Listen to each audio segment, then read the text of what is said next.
Kekalahan Puan Maharani dalam mempertahankan kursi Ketua DPR menjadi pukulan politik yang cukup besar bagi PDI Perjuangan. Publik melihat momen itu sebagai awal dari menurunnya dominasi dinasti politik yang selama ini begitu melekat pada partai berlambang banteng moncong putih. Berbagai media nasional menyoroti bagaimana Puan, yang sebelumnya dianggap sebagai figur kuat, harus menerima kenyataan bahwa kepercayaan publik di parlemen semakin terkikis. Situasi ini menimbulkan pertanyaan besar. Apakah Puan masih layak diproyeksikan ke Pilpres 2029?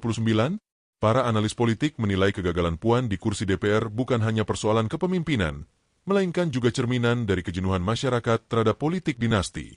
Banyak kalangan menilai, meskipun Puan memiliki modal politik dari warisan Soekarno, tetapi legitimasi itu semakin berkurang di era generasi milenial dan Gen Z yang lebih mengedepankan kinerja nyata. Kegagalan ini pun menjadi bahan diskusi hangat di internal partai. Bahkan mulai terdengar suara-suara yang menginginkan adanya regenerasi kepemimpinan. Di sisi lain, Megawati Soekarnoputri sebagai Ketua Umum PDI Perjuangan masih menunjukkan sikap teguh dalam mempertahankan garis terah keluarga. Ia menilai, kegagalan Puan hanyalah bagian dari dinamika politik yang wajar. Namun, loyalitas sebagian kader mulai goyah.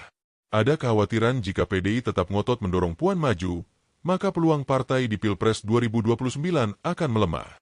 Hal ini menimbulkan gejolak internal yang tak bisa dihindari. Sementara itu, pengamat politik menyebutkan bahwa kegagalan Puan di DPR adalah sinyal bagi PDI untuk segera beradaptasi. Tanpa perubahan arah strategi, partai bisa kehilangan basis dukungan yang selama ini menjadi kekuatan utamanya.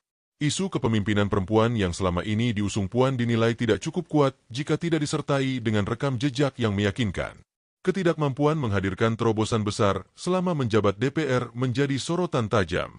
Dengan kondisi ini, publik mulai melihat Puan bukan lagi sebagai tokoh tak tergantikan. Jalan menuju Pilpres 2029 semakin penuh rintangan, apalagi muncul nama-nama lain yang dinilai lebih segar dan merakyat. Sejak saat itu, nama Deddy Mulyadi mulai disebut-sebut sebagai antitesis dari gaya kepemimpinan elitis. Situasi politik nasional pun mulai memasuki babak baru yang tak lagi sepenuhnya dikuasai PDI. Gejolak internal PDI Perjuangan semakin terasa setelah kegagalan Puan Maharani di DPR. Sejumlah kader muda mulai menyuarakan perlunya regenerasi kepemimpinan dan membuka ruang bagi figur lain di luar lingkaran keluarga Soekarno. Mereka berpendapat bahwa keberlangsungan partai tidak bisa hanya bergantung pada dinasti politik semata. Munculnya wacana ini membuat posisi Puan semakin terjepit, meski ia masih mendapat dukungan penuh dari kubu loyalisnya. Beberapa pengamat menilai perpecahan ini tidak bisa dianggap remeh. Jika konflik internal tidak segera diatasi, PDI bisa kehilangan soliditas menjelang Pilpres 2029. Isu mengenai siapa yang pantas diusung partai menjadi perbincangan utama di berbagai forum politik. Nama Puan tetap dimunculkan sebagai kandidat utama, namun elektabilitasnya yang rendah membuat banyak pihak ragu. Bahkan, ada yang mulai melirik tokoh eksternal untuk dicalonkan. Megawati sebagai figur sentral partai mencoba meredam gejolak ini. Ia mengingatkan kader bahwa PDI harus tetap satu suara menghadapi pesta demokrasi. Namun, kenyataannya dinamika di lapangan sulit dibendung. Generasi muda partai merasa bahwa politik lama yang penuh dinasti sudah saatnya diganti dengan pendekatan yang lebih segar. Mereka menilai, tanpa perubahan, PDI bisa terancam kalah dalam kontestasi 2029. Sementara itu, di luar PDI, nama Deddy Mulyadi semakin diperbincangkan. Banyak pihak menilai ia bisa menjadi ancaman serius bagi dominasi PDI jika maju dalam Pilpres. Dengan gaya merakyatnya, Deddy dinilai mampu merebut hati rakyat yang lelah dengan politik elitis. Fenomena ini semakin memperburuk perpecahan di internal PDI karena sebagian kader mulai membandingkan Puan dengan sosok alternatif tersebut. Situasi ini memperlihatkan bahwa PDI menghadapi dilema besar. Jika tetap memaksakan Puan, risiko kekalahan cukup besar. Namun jika berpaling pada tokoh di luar lingkaran Soekarno, maka partai akan kehilangan identitas tradisionalnya. Perpecahan ini menjadi babak baru dalam sejarah PDI, menandai era di mana dinasti politik tidak lagi sekuat dulu. Di tengah keterpurukan PDI dan menurunnya pamor Puan Maharani, sosok Deddy Mulyadi mencuat sebagai figur alternatif yang semakin diperhitungkan. Mantan Bupati Purwakarta ini dikenal dengan gaya kepemimpinan yang sederhana dan dekat dengan rakyat kecil. Kehadirannya dianggap sebagai angin segar dalam politik nasional yang selama ini didominasi oleh tokoh-tokoh dari kalangan elit. Deddy tampil berbeda dengan turun langsung mendengarkan aspirasi rakyat di desa-desa, sebuah pendekatan yang mulai langka di panggung politik. Popularitas Dedi meningkat pesat, terutama di media sosial. Narasi yang dibangun pendukungnya mengangkat citra sebagai pemimpin yang jujur, bersih, dan merakyat. Berbagai rekaman kegiatan belusukan Dedi viral di berbagai platform, memperkuat persepsi publik bahwa ia memang sosok yang peduli dengan rakyat. Fenomena ini membuat namanya masuk radar partai besar yang sedang mencari figur baru untuk Pilpres 2029. Gerindra menjadi partai yang paling serius melirik Dedi. Kedekatannya dengan Prabowo Subianto membuka peluang bagi Dedi untuk masuk dalam skenario koalisi besar. Para analis menilai, jika Gerindra benar-benar mengusung Dedi, maka peluangnya untuk menang cukup tinggi. Hal ini menimbulkan kontras mencolok dengan PDI yang masih berkutat pada konflik internal dan isu dinasti politik. Kebangkitan Dedi juga mendapat perhatian dari kalangan akademisi. Mereka menilai bahwa fenomena ini menunjukkan adanya pergeseran preferensi politik rakyat Indonesia. Dari yang sebelumnya terpaku pada nama besar dan dinasti, kini rakyat lebih tertarik pada figur yang bisa hadir langsung di tengah mereka. Dedi dianggap sebagai representasi dari suara rakyat yang lelah dengan janji-janji kosong. Dengan situasi ini, Puan Maharani semakin tertekan. Namanya terus dibandingkan dengan Dedi, membuat jalan menuju Pilpres semakin berat. Publik mulai menyebut bahwa kontestasi 2029 bukan lagi soal siapa yang memiliki nama besar, melainkan siapa yang benar-benar dekat dengan rakyat. Gerindra membaca peluang politik dengan cermat. Partai besutan Prabowo Subianto itu menyadari bahwa Dedi Mulyadi adalah figur yang bisa membawa energi baru dalam Pilpres 2029. Dukungan dari akar rumput, elektabilitas yang terus meningkat, dan gaya merakyat menjadi modal besar bagi Dedi untuk diproyeksikan sebagai calon presiden. Gerindra pun mulai mengatur langkah strategis untuk menjalin komunikasi dengan berbagai partai lain. Sejumlah sinyal politik mulai dikirimkan Gerindra. Elit partai menyebutkan bahwa mereka terbuka terhadap figur baru yang memiliki basis dukungan kuat di masyarakat. Hal ini semakin memperkuat spekulasi bahwa Dedi akan digandeng. Manuver ini sekaligus menjadi ancaman bagi PDI Perjuangan yang masih bersikeras mengusung Puan Maharani. Manuver Gerindra mendapat respon positif dari publik. Banyak yang menilai bahwa langkah ini menunjukkan keberanian untuk keluar dari politik lama yang hanya mengandalkan nama besar. Jika benar-benar terrealisasi, Gerindra bisa menjadi pusat koalisi besar yang mengubah peta politik nasional. Para analis menyebutkan bahwa ini adalah titik balik dalam politik Indonesia menjelang 2029. Sementara itu, PDI semakin terpojok. Mereka menyadari bahwa jika Dedi benar-benar diusung Gerindra, peluang Puan untuk menang akan semakin kecil. Namun, loyalitas terhadap Tra Soekarno membuat partai sulit mengambil keputusan lain. Hal ini menimbulkan pertarungan sengit antara dua kutub besar, Gerindra dengan harapan baru dan PDI dengan politik dinasti. Dengan dinamika ini, Pilpres 2029 diprediksi akan menjadi pertarungan paling sengit sepanjang sejarah reformasi. Publik menunggu bagaimana kedua kubu membangun narasi besar mereka untuk merebut hati rakyat. Meski dikepung berbagai isu, Puan Maharani tidak tinggal diam. Ia mencoba membangun strategi baru dengan menekankan citra sebagai perempuan tangguh yang bisa memimpin bangsa. Mesin PDI Perjuangan digerakkan habis-habisan untuk mendongkrak elektabilitasnya. Kampanye digelar dengan narasi melanjutkan warisan Bung Karno yang masih kuat di sebagian kalangan. Namun, strategi ini menghadapi tantangan besar. Publik yang semakin kritis mulai mempertanyakan apa saja capaian nyata Puan selama berkarir di dunia politik. Rekam jejaknya sebagai ketua DPR yang penuh kritik menjadi bahan kampanye negatif yang sulit dihindari. Para pengamat menilai, narasi dinasti saja tidak cukup untuk merebut hati rakyat di era demokrasi terbuka seperti sekarang. Untuk mengimbangi kelemahan itu, Puan mencoba mencari figur pendamping yang bisa mendongkrak elektabilitasnya. Sejumlah nama tokoh muda, termasuk dari kalangan teknokrat, masuk dalam radar. Harapannya, pasangan ini bisa memberikan kesan segar dan progresif. Namun, langkah ini juga menimbulkan pro kontra di internal partai, karena ada kekhawatiran bahwa langkah tersebut justru mengurangi dominasi PDI. Di sisi lain, kampanye Puan lebih banyak berfokus pada kalangan tradisional dan loyalis PDI. Strategi ini dinilai kurang efektif, karena tidak mampu menjangkau pemilih muda yang jumlahnya semakin besar. Media sosial pun tidak banyak berpihak padanya, mengingat narasi Puan sering kalah gaung dibandingkan gaya belusukan Dedi Mulyadi. Dengan strategi yang berat sebelah ini, Puan semakin kesulitan mengejar ketertinggalan. Namun, loyalitas terhadap nama besar Bung Karno membuatnya tetap dipertahankan sebagai calon utama PDI. Pertarungan menuju Pilpres 2029 pun semakin memanas, dengan peta kekuatan yang mulai jelas terbagi antara dinasti lama dan harapan baru rakyat. Memasuki tahun-tahun terakhir menjelang Pilpres 2029, hasil survei politik mulai menunjukkan perbedaan mencolok antara Puan Maharani dan Deddy Mulyadi. Beberapa lembaga riset ternama menempatkan Deddy di posisi teratas dengan elektabilitas yang terus meningkat tajam, sementara Puan masih tertahan di papan tengah. Kondisi ini memunculkan diskursus besar di ruang publik. Apakah PDI tetap akan memaksakan Puan maju atau memilih strategi lain? Situasi ini menggambarkan pertarungan elektabilitas yang begitu ketat di panggung politik nasional. Di berbagai kanal media sosial, nama Deddy Mulyadi semakin mendominasi percakapan publik.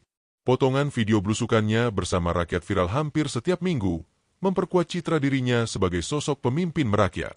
Sebaliknya, Puan kesulitan mengimbangi dominasi tersebut karena strategi komunikasinya masih berpusat pada narasi formal dan tradisional. Keterlibatan tim kreatif PDI pun tidak banyak membantu karena masyarakat sudah terlanjur memiliki persepsi negatif terhadap kiprah Puan sebelumnya. Perbedaan elektabilitas ini membuat sejumlah pihak di internal PDI mulai khawatir. Mereka menyadari bahwa jika Puan tetap dipaksakan maju, maka risiko kekalahan sangat besar.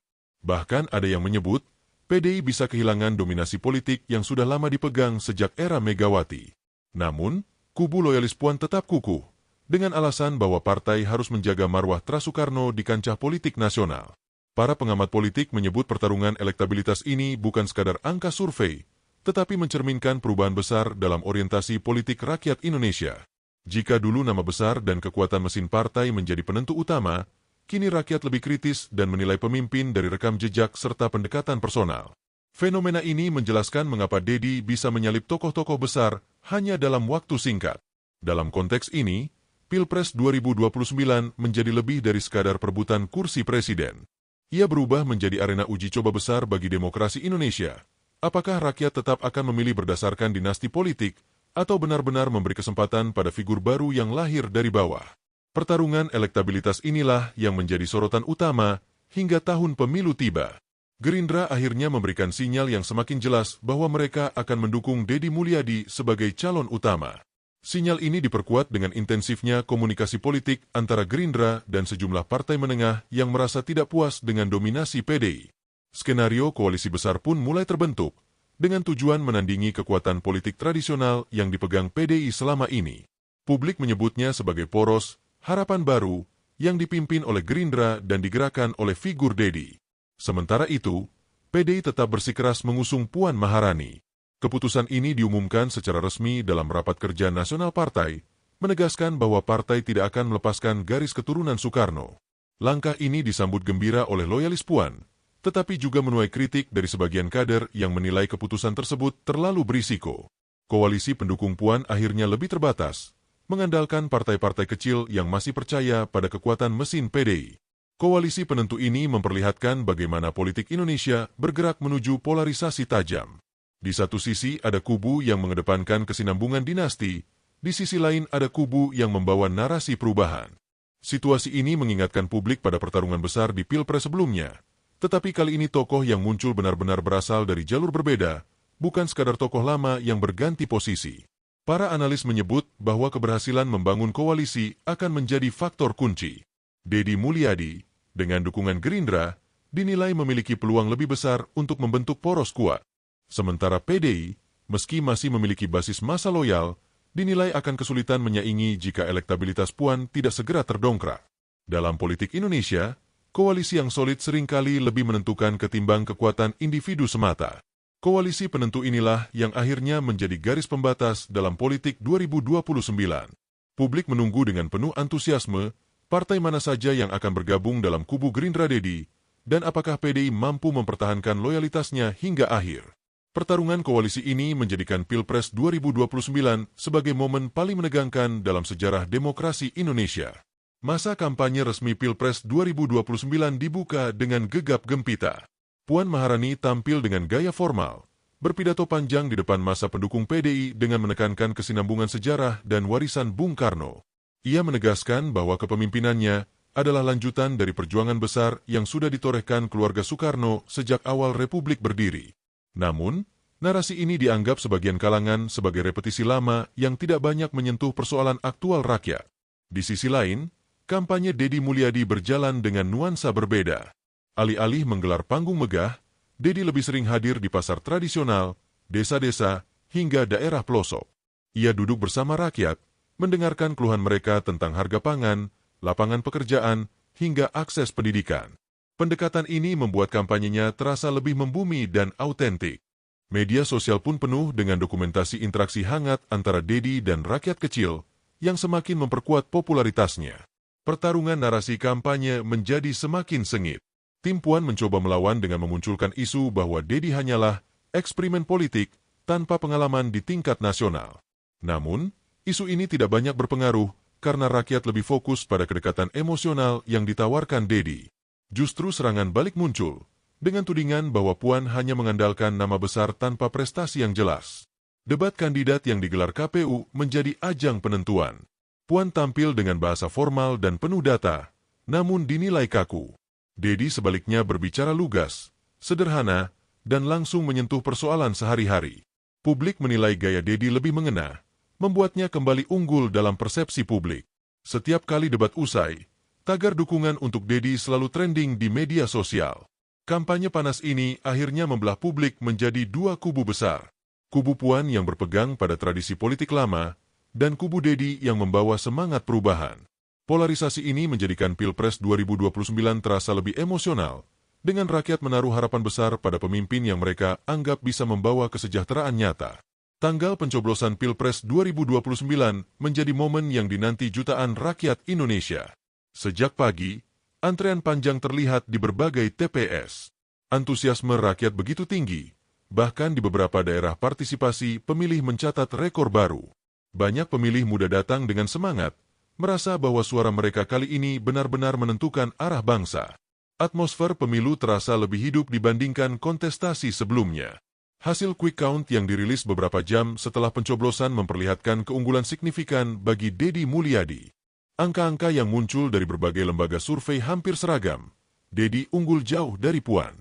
Media nasional segera menyiarkan breaking news, membuat suasana politik semakin panas. Di markas PDI, wajah-wajah tegang tampak jelas, sementara di kubu Gerindra Deddy sorak-sorai kemenangan menggema. Meski quick count menunjukkan kemenangan Deddy, Puan dan timnya masih meminta rakyat bersabar menunggu hasil resmi dari KPU. Ia menegaskan bahwa proses demokrasi harus dijalani dengan tertib dan sesuai aturan. Namun, di balik pernyataan resmi itu, terlihat jelas kegelisahan di kubu PDI. Kekalahan ini bukan hanya soal kursi presiden, tetapi juga soal masa depan dominasi politik yang selama ini mereka nikmati. Rakyat yang mendukung Deddy menyambut hasil quick count dengan penuh sukacita. Jalan-jalan di berbagai daerah dipenuhi arak-arakan massa yang merayakan kemenangan. Media sosial pun dibanjiri ucapan selamat, dengan narasi besar bahwa harapan baru akhirnya hadir di Indonesia. Euforia kemenangan ini menandai perubahan besar dalam dinamika politik nasional. Namun, suasana tetap dijaga kondusif. Aparat keamanan memastikan bahwa pesta demokrasi berjalan damai tanpa gesekan berarti. Publik menunggu pengumuman resmi dari KPU dengan penuh antusias, meski hasil sementara sudah hampir pasti menunjukkan arah kemenangan bagi Deddy Mulyadi. Beberapa minggu setelah proses rekapitulasi suara, KPU secara resmi menetapkan Deddy Mulyadi sebagai pemenang Pilpres 2029. Keputusan ini disambut gegap gempita oleh rakyat di seluruh penjuru negeri. Banyak yang menyebut kemenangan Deddy sebagai bukti bahwa demokrasi Indonesia masih hidup dan mampu menghadirkan pemimpin dari kalangan bawah. Perayaan kemenangan berlangsung damai, menjadi simbol kedewasaan politik bangsa. Puan Maharani akhirnya menyampaikan pidato pengakuan kekalahan. Dengan wajah berat, ia mengucapkan selamat kepada Deddy dan mengajak seluruh rakyat Indonesia untuk tetap menjaga persatuan. Pidato ini mendapat apresiasi luas, meski sebagian loyalis PDI tampak kecewa. Kekalahan ini menjadi catatan pahit dalam sejarah partai, menandai berakhirnya era dominasi dinasti Soekarno di kursi tertinggi Republik. Deddy Mulyadi, dalam pidato kemenangannya, menegaskan bahwa ia adalah presiden untuk semua rakyat Indonesia, bukan hanya bagi pendukungnya. Ia berjanji akan menghadirkan pemerintahan yang transparan, merakyat, dan benar-benar fokus pada kesejahteraan. Narasi ini kembali menguatkan citra dirinya sebagai sosok pemimpin baru yang siap membawa perubahan nyata. Para pengamat menilai kemenangan Deddy adalah momentum besar untuk pergeseran politik nasional. Rakyat berhasil menunjukkan bahwa mereka bisa keluar dari bayang-bayang dinasti dan memilih pemimpin berdasarkan kedekatan serta kerja nyata. Hal ini diharapkan akan menjadi pelajaran bagi partai-partai lain untuk lebih mendengarkan suara rakyat, bukan sekadar mengandalkan nama besar. Dengan kemenangan ini, harapan baru pun membuncah. Rakyat menaruh ekspektasi tinggi bahwa Indonesia akan menjadi lebih damai, adil, dan sejahtera di bawah kepemimpinan baru. Pilpres 2029 akhirnya dikenang sebagai momen titik balik dalam sejarah demokrasi Indonesia ketika suara rakyat benar-benar menjadi penentu